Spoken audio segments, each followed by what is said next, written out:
Hvað mátti ganga betur hjá ykkur í kvöld? Við hefum alveg mátt hitta einhverjum þryggjastafskotum.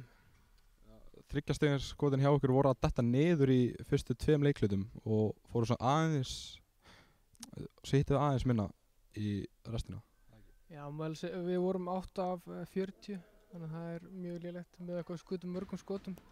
Ég myndi að segja svona fyrsti leiklutin, hann var svona við höfum frumkvæði og svona náðu Vestri svona vopnum sínum í öðrum leikluta og svo voru við svona aðeins betri þriðja og þeir betri fjórða og svo endaði þetta á að fara í framlengingu.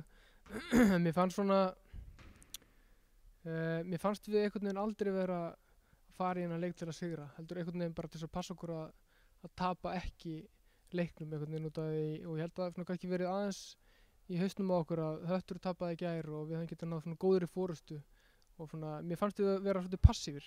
Við vorum ekki að skjóta til þess að skora og svona heilt yfir fannst mér svona bara Vestri eiga bara sigurinn skilið. Þeir voru bara að meiri baráttu, ef það var lausbolti þá voru þeir að skutla sér eftir honum og því fór sem fór.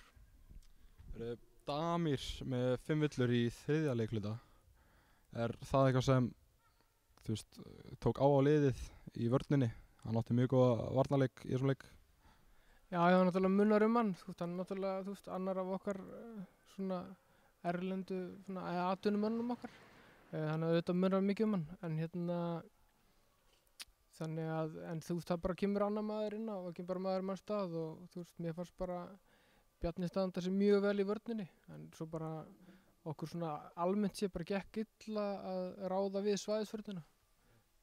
Takk fyrir þetta.